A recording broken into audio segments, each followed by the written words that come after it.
Sustainable management of natural resources. Living in harmony with nature is not new to us. Sustainable living has always been an integral part of India's tradition and culture. It has been integrated with our long-lasting traditions and practices, customs, art and crafts, festivals, food, beliefs, rituals and folklore. Ingrained within us is the philosophy that entire natural world be in harmony, which is reflected in the famous phrase in Sanskrit Vasudhaiva Kutumbakam that means the entire earth is one family. The phrase is mentioned in Mahapanishad, that is probably a part of the ancient Indian text, Atharva Veda. In Class 9 we have already learned about some natural resources like soil, air and water, and how various components are cycled over and over again in nature. Also, we learned in the previous chapter about the pollution of these resources because of some of our activities. In this chapter, we shall look at some of our resources and how we are using them. Maybe we should also think about how we ought to be using our resources so as to sustain them and conserve our environment. We shall be looking at our natural resources like forests, wildlife, water, coal and petroleum, and see what are the issues at stake in deciding how these resources are to be managed for sustainable development along with the input from our traditional practices. We often hear or read about environmental problems. These are often global-level problems, and we feel helpless to bring any change. There are international laws and regulations, and then there are our own national laws and acts for environmental protection. There are also national and international organizations working towards protecting our environment. Awareness about the problems caused by unthinkingly exploiting our resources has been a fairly recent phenomenon in our society. And once this awareness rises, some action is usually taken. You must have heard about the Ganga Action Plan. This multi-crore project came about in 1985 because the quality of the water in the Ganga was very poor. Coliform is a group of bacteria found in human intestines whose presence in water indicates contamination by disease-causing microorganisms. As you can see, there are some measurable factors which are used to quantify pollution or the quality of the water that we use for various activities. Some of the pollutants are harmful even when present in very small quantities, and we require sophisticated equipment to measure them. But as we learnt in Chapter 2, the pH of water is something that can easily be checked using universal indicator. We need not feel powerless or overwhelmed by the scale of the problems, because there are many things we can do to make a difference. You must have come across the 5 R's to save the environment: refuse, reduce, reuse, repurpose, and recycle. What do they refer to? Refuse. This means to say no to things people offer you that you don't need. Refuse to buy products that can harm you and the environment. Say no to single-use plastic carry bags. Reduce. This means that you use less. You save electricity by switching off unnecessary lights and fans. You save water by repairing leaky taps. Do not waste food. Can you think of other things that you can reduce the usage of? Reuse. This is actually even better than recycling because the process of recycling uses some energy. In the reuse strategy, you simply use things again and again. Instead of throwing away used envelopes, you can reverse it and use it again. The plastic bottles in which you buy various food items like jam or pickle can be used for storing things in the kitchen. What other items can we reuse? Repurpose. This means when a product can no more be used for the original purpose, think carefully and use it for some other useful purpose. For example, cracked crockery or cups with broken handles can be used to grow small plants and as feeding vessels for birds. Recycle. This means that you collect plastic, paper, glass and metal items and recycle these materials to make required things instead of synthesizing or extracting fresh plastic, paper, glass or metal. In order to recycle, we first need to segregate our wastes, so that the material that can be recycled is not dumped along with other wastes. Does your village/town/city have a mechanism in place for recycling these materials? Even while making everyday choices, we can make environment-friendly decisions. For doing this, we need to know more about how our choices affect the environment. These effects may be immediate or long-term or long-ranging. The concept of sustainable development encourages forms of growth that meet current basic human needs, while preserving the resources for the needs of future generations. Economic development is linked to environmental conservation. Thus, sustainable development implies a change in all aspects of life. It depends upon the willingness of the people to change their perceptions of the socio-economic and environmental conditions around them, and the readiness of each individual to alter their present use of natural resources. Pollution of the Ganga.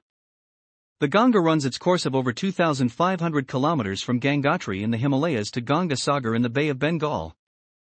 It is being turned into a drain by more than 100 towns and cities in Uttar Pradesh, Bihar and West Bengal that pour their garbage and excreta into it. Largely untreated sewage is dumped into the Ganges every day. In addition, think of the pollution caused by other human activities like bathing, washing of clothes and immersion of ashes or unburnt corpses.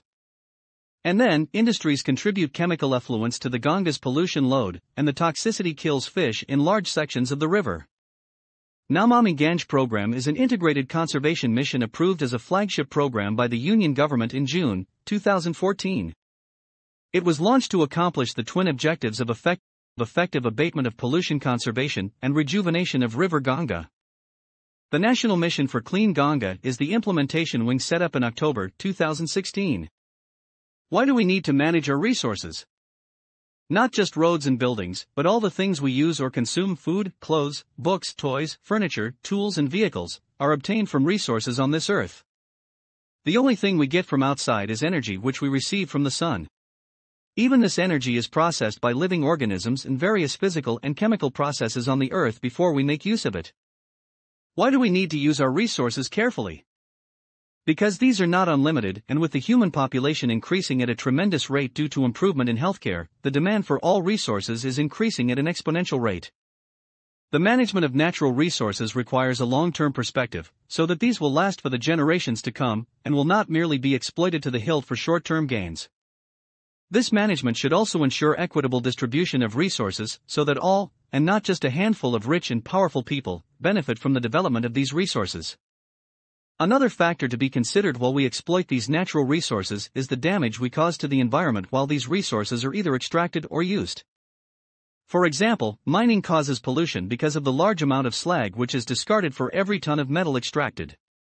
Hence, sustainable natural resource management demands that we plan for the safe disposal of these wastes too. The present-day global concerns for sustainable development and conservation of natural resources are of recent origin as compared to the long tradition and culture of nature conservation in our country. Principles of conservation and sustainable management were well established in the prehistoric India.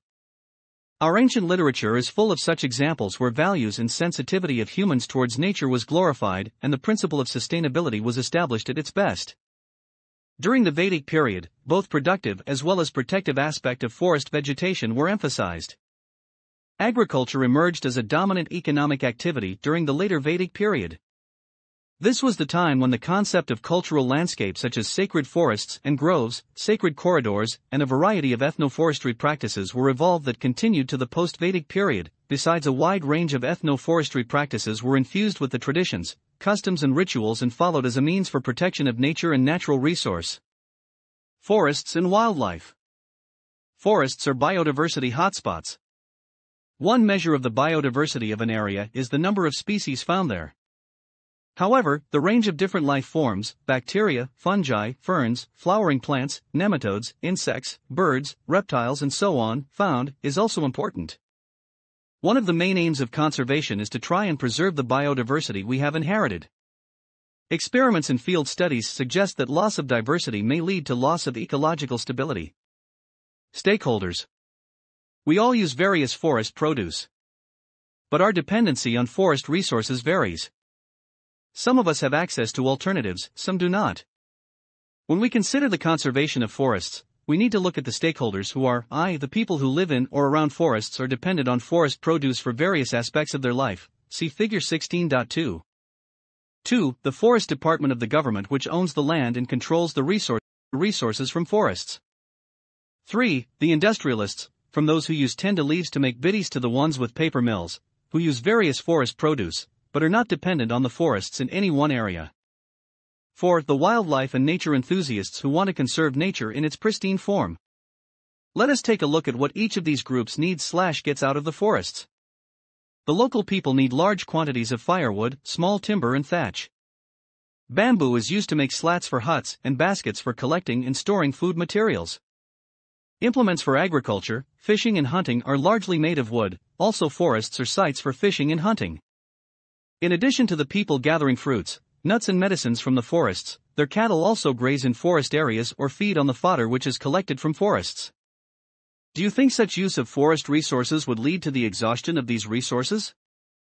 Do not forget that before the British came and took over most of our forest areas, people had been living in these forests for centuries. They had developed practices to ensure that the resources were used in a sustainable manner. After the British took control of the forests, which they exploited ruthlessly for their own purposes, these people were forced to depend on much smaller areas and forest resources started becoming overexploited to some extent. The Forest Department in independent India took over from the British, but local knowledge and local needs continued to be ignored in the management practices. Thus vast tracts of forests have been converted to monocultures of pine, teak, or eucalyptus. In order to plant these trees, huge areas are first cleared of all vegetation. This destroys a large amount of biodiversity in the area. Not only this, the varied needs of the local people, leaves for fodder, herbs for medicines, fruits, and nuts for food, can no longer be met from such forests. Such plantations are useful for the industries to access specific products, and are an important source of revenue for the Forest Department. Do you know how many industries are based on forest produce? A short count reveals timber, paper, lac, and sports equipment. Industries would consider the forest as merely a source of raw material for its factories. And huge interest groups lobby the government for access to these raw materials at artificially low rates. Since these industries have a greater reach than the local people, they are not interested in the sustainability of the forest in one particular area. For example, after cutting down all the teak trees in one area, they will get their teak from a forest farther away. They do not have any stake in ensuring that one particular area should yield an optimal amount of some produce for all generations to come. What do you think will stop the local people in behaving in a similar manner? Lastly, we come to the nature and wildlife enthusiasts who are in no way dependent on the forests, but who may have considerable say in their management. The conservationists were initially taken up with large animals like lions, tigers, elephants, and rhinoceros. They now recognize the need to preserve biodiversity as a whole. But shouldn't we recognize people as forming part of the forest system? There have been enough instances of local people working traditionally for conservation of forests. For example, the case of Bishnoi's community living in western Rajasthan on the border of the Thar Desert. Conservation of forest and wildlife has been a religious tenet for them. These nature-loving people have for centuries been conserving the flora and fauna to the extent of sacrificing their lives to protect the environment. They are living with the basic philosophy that all living things have a right to survive and share all resources. The Government of India has recently instituted an Amrita Devi Bishnoi National Award for Wildlife Conservation in the memory of Amrita Devi Bishnoi, who in 1731 sacrificed her life along with 363 others for the protection of Khejri trees in Khejrali village near Jodhpur in Rajasthan. Studies have shown that the prejudice against the traditional use of forest areas has no basis. Here is an example. The Great Himalayan National Park contains, within its reserved area, alpine meadows which were grazed by sheep in summer. Nomadic shepherds drove their flock up from the valleys every summer. When this national park was formed, this practice was put to an end. Now it is seen that without the regular grazing by sheep, the grass first grows very tall, and then falls over, preventing fresh growth.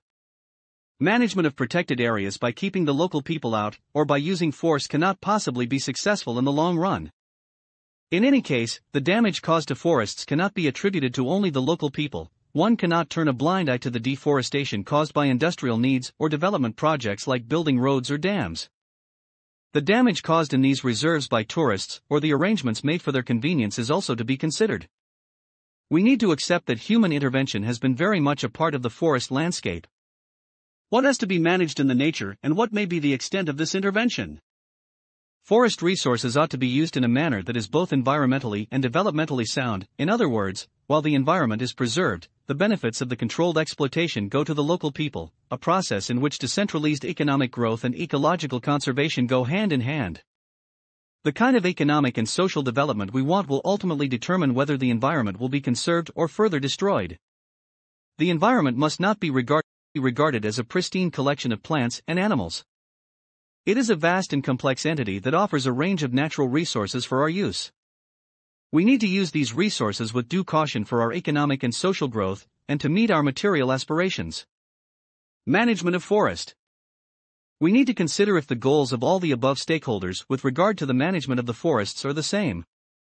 Forest resources are often made available for industrial use at rates far below the market value, while these are denied to the local people. The Chipko Andolan, Hug the Trees movement, was the result of a grassroots level effort to end the alienation of people from their forests. The movement originated from an incident in a remote village called Reni in Garhwal, high up in the Himalayas during the early 1970s. There was a dispute between the local villagers and a logging contractor, who had been allowed to fell trees in a forest close to the village. On a particular day, the contractor's workers appeared in the forest to cut the trees while the menfolk were absent. Undeterred, the women of the village reached the forest quickly and clasped the tree trunks, thus preventing the workers from felling the trees. Thus thwarted, the contractor had to withdraw. Inherent in such a competition to control a natural resource is the conservation of a replenishable resource. Specifically, the method of use was being called into question. The contractor would have felled the trees, destroying them forever. The communities traditionally lopped the branches and plucked the leaves, allowing the resource to replenish over time. The Chipko movement quickly spread across communities and media, and forced the government, to whom the forest belongs, to rethink their priorities in the use of forest produce. Experience has taught people that the destruction of forests affected not just the availability of forest products, but also the quality of soil and the sources of water. Participation of the local people can indeed lead to the efficient management of forests. An example of people's participation in the management of forests: in 1972, the West Bengal Forest Department recognized its failures in reviving the degraded sal forests in the southwestern districts of the state. Traditional methods of surveillance and policing had led to a complete alienation of the people from the administration, resulting in frequent clashes between forest officials and villagers. Forest and land-related conflicts in the region were also a major factor in fueling the militant peasant movements led by the Naxalites. Accordingly, the department changed its strategy, making a beginning in the Arabari forest range of Midnapore district. Here, at the insistence of a far-seeing forest officer, A.K. Banerjee, villagers were involved in the protection of 1,272 hectares of badly degraded sal forest. In return for help and protection, villagers were given employment in both silviculture and harvesting operations, 25% of the final harvest, and allowed fuelwood and fodder collection on payment of a nominal fee. With the active and willing participation of the local community, the sal forests of Arabari underwent a remarkable recovery. By 1983, a previously worthless forest was valued 12.5 rupees crores. Water for all. Water is a basic necessity for all terrestrial forms of life. We studied in Class 9 about the importance of water as a resource, the water cycle, and how human intervention pollutes water bodies. However, human intervention also changes the availability of water in various regions. After the above activity, would you be very surprised to learn that regions of water scarcity are closely correlated to the regions of acute poverty? A study of rainfall patterns does not reveal the whole truth behind the water availability in various regions in India. Rains in India are largely due to the monsoons. This means that most of the rain falls in a few months of the year. Despite nature's monsoon bounty, failure to sustain water availability underground has resulted largely from the loss of vegetation cover, diversion for high water demanding crops, and pollution from industrial effluents and urban wastes. Irrigation methods like dams, tanks and canals have been used in various parts of India since ancient times. These were generally local interventions managed by local people and assured that the basic minimum requirements for both agriculture and daily needs were met throughout the year. The use of this stored water was strictly regulated, and the optimum cropping patterns based on the water availability were arrived at on the basis of decades/centuries of experience. The maintenance of these irrigation systems was also a local affair. The arrival of the British changed these systems as it changed many other things.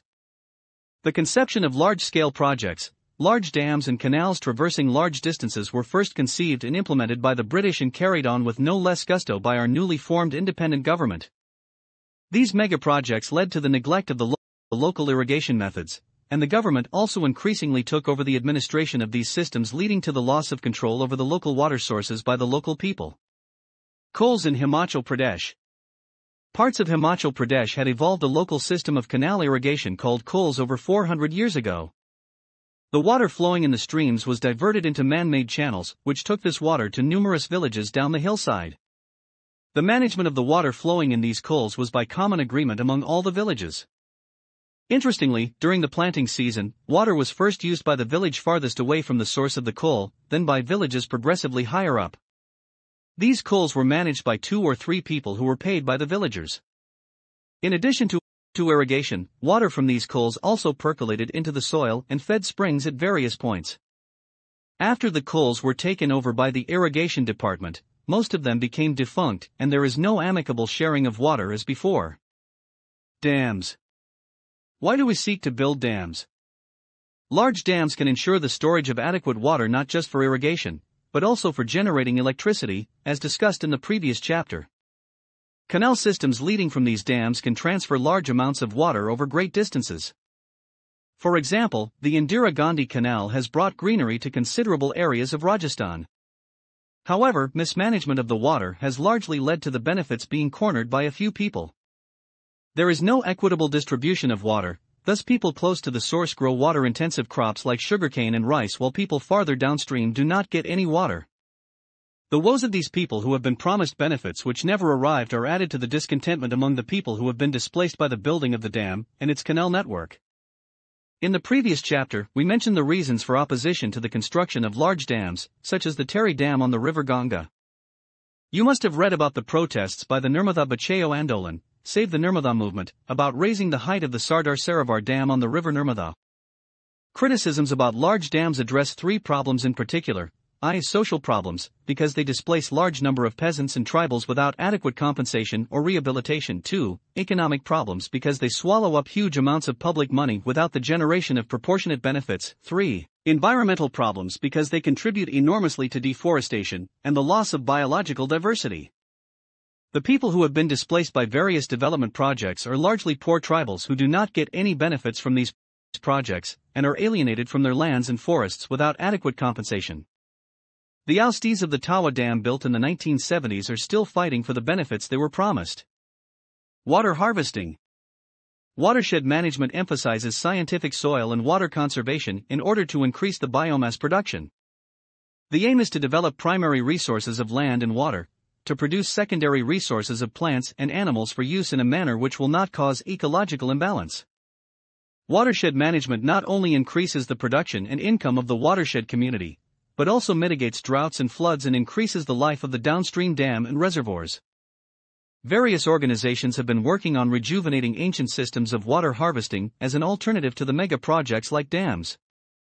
These communities have used hundreds of indigenous water-saving methods to capture every trickle of water that had fallen on their land, dug small pits and lakes, put in place simple watershed systems, built small earthen dams, constructed dikes, sand and limestone reservoirs, set up rooftop water collecting units. This has recharged groundwater levels and even brought rivers back to life.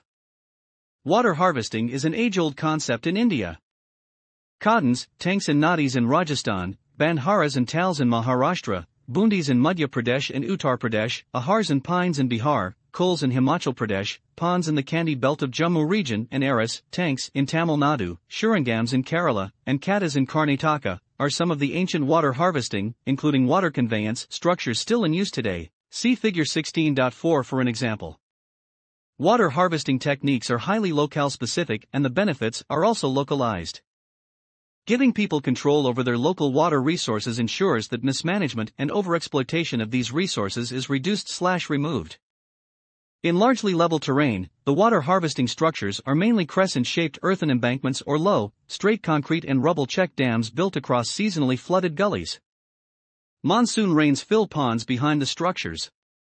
Only the largest structures hold water year-round, most dry up 6 months or less after the monsoons. Their main purpose, however, is not to hold surface water, but to recharge the groundwater beneath. The advantages of water stored in the ground are many. It does not evaporate, but spreads out to recharge wells, and provides moisture for vegetation over a wide area. In addition, it does not provide breeding grounds for mosquitoes like stagnant water collected in ponds or artificial lakes. The groundwater is also relatively protected from contamination by human and animal waste. A traditional technology is helping India's watermen save thousands of parched villages and transform the lives of thousands of villagers in one of India's most arid regions. In 2 decades of efforts of Dr. Rajendra Singh, 8,600 johads and other structures to collect water have been built in Rajasthan, and water had been brought back to 1,000 villages across the state.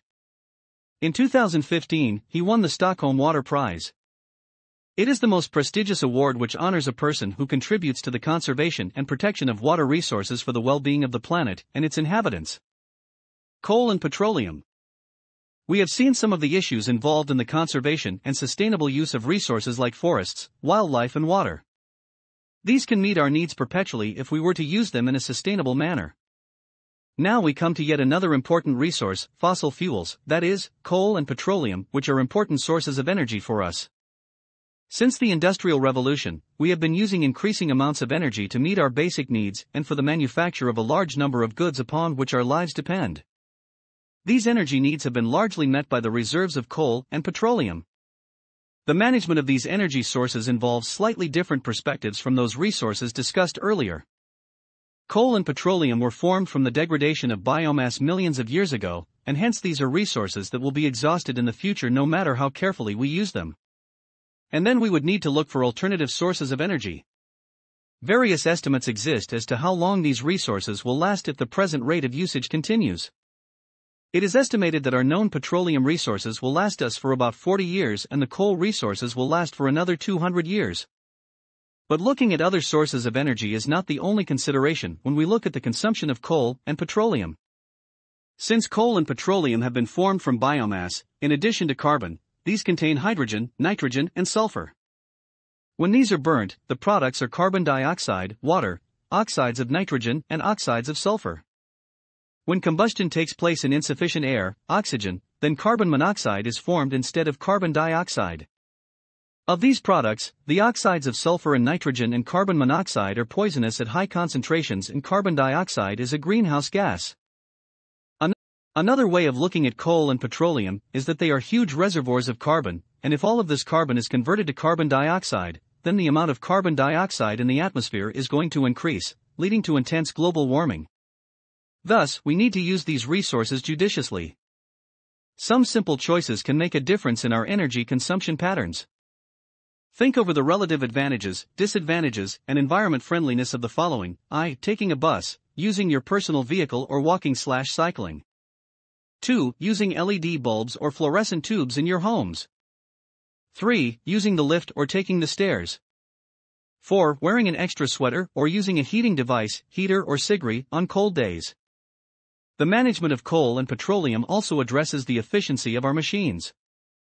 Fuel is most commonly used in internal combustion engines for transportation, and recent research in this field concentrates on ensuring complete combustion in these engines in order to increase efficiency and also reduce air pollution. An overview of natural resource management. Sustainable management of natural resources is a difficult task. In addressing this issue, we need to keep an open mind with regard to the interests of various stakeholders. We need to accept that people will act with their own best interests as the priority. But the realization that such selfish goals will lead to misery for a large number of people and a total destruction of our environment is slowly growing. Going beyond laws, rules, and regulations, we need to tailor our requirements, individually and collectively, so that the benefits of development reach everyone now and for all generations to come.